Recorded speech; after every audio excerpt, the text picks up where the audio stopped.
कितनी सुंदर लग रही हूँ। दूसरी ओर जमलू कहीं जा रहा होता है तो उसे रास्ते में रेशमा की दुकान दिखाई देती है। रेशमा की दुकान पर क्रीम लेने वाली औरतों की काफी भीड़ थी। जमलू भी भीड़ देखकर रुक गया। वो रेशमा को देखता है तो उसे देखता ही रह जाता है।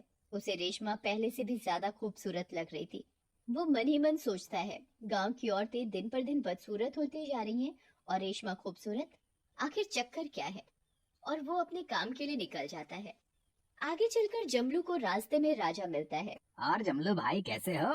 ठीक हूँ राजा भैया, पर पता नहीं ये तुम्हारी भाभी को क्या हो गया है। आजकल कोई क्रीम लगाने लगी है और बस सुंदर होने के चक्कर में पागल हो रही है। हाँ जमलू भाई, तुम ठीक कह रहे हो, तुम्हारी भाभी का भी यही हाल है। मैं अभी रेशमा की दुकान के सामने से आ रहा हूँ।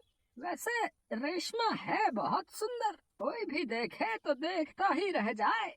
अच्छा, मैं उसी तरफ जा रहा हूँ। मैं भी देखूं कौन है ये रेशमा। हाँ जरूर देखना। चलो अब मैं घर चलता हूँ, रात हो गई है। तुम्हारी भाभी मेरा इंतजार कर रही होगी। जमलू अपने घर की ओर चल देता है और राजा दूसरी ओर। कुछ ही दूर चलने के बाद राजा को रेशमा की दुकान दिखती है। रेशमा के घर की खिड़की में बहुत रोशनी आ रही होती है। अरे इतनी रात में ये रेशमा अपने घर में क्या कर रही है? जरा मैं आज इस रेशमा से बात करके आऊं कि ये क्यों सारी औरतों को पागल बना रही है। राजा रेशमा के घर की खिड़की से अंदर देखने लगता है। अंदर का नजारा देखकर राजा बहुत बुरी तरह डर जाता है। वो देखता है कि रेशमा अपने रूप से चुड़ैल के रूप में बदल जाती है और एक बड़े से बर्तन में खून और मांस डालकर उसे चला रही होती है और जादू से उसकी क्रीम बना रही होती है।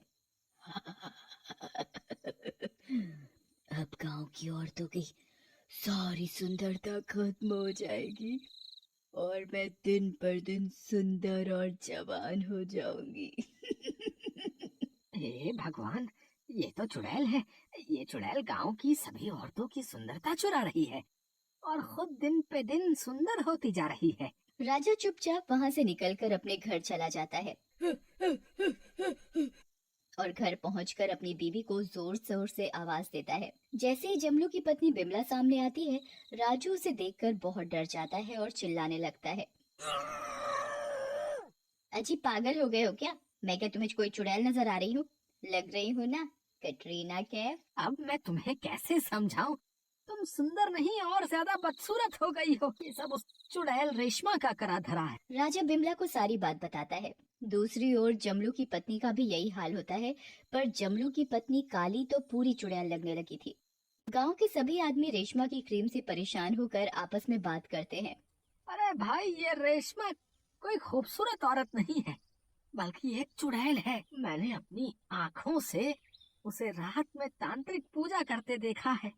हे भगवान, चलो हम सब पंडित जी के पास चलते हैं। उनके पास जरूर कोई न कोई उपाय होगा। क्या हुआ? अब तुम सब मेरे घर कैसे? और पंडिताइन, तुमने अपनी ये क्या हालत बना रखी है? राजा पंडित जी को रेशमा के बारे में सब बताता है। मुझे तुम उस चुड़ैल के पास ले चलो। जमलू, राजा और गांव के सभी आदमी पंडित जी को उस चुड़ैल के पास लेकर जाते हैं। कुछ ही देर में सब लोग रेशमा की क्रीम की दुकान पर पहुंच जाते हैं। रेशमा चुड़ैल के रूप में बदल जाती है। ए पंडित, अपनी जान प्यारी है तो तू चला जा यहाँ से। मैं नहीं छोड़ूंगी इन औरतों को। मुझे दुनिया की सबसे सुंदर औरत बनना है बस। तू ऐसे नहीं मानेगी। पंडित जी मंत्र पढ़कर दुकान में रखी सारी क्रीम में आग लगा देते हैं।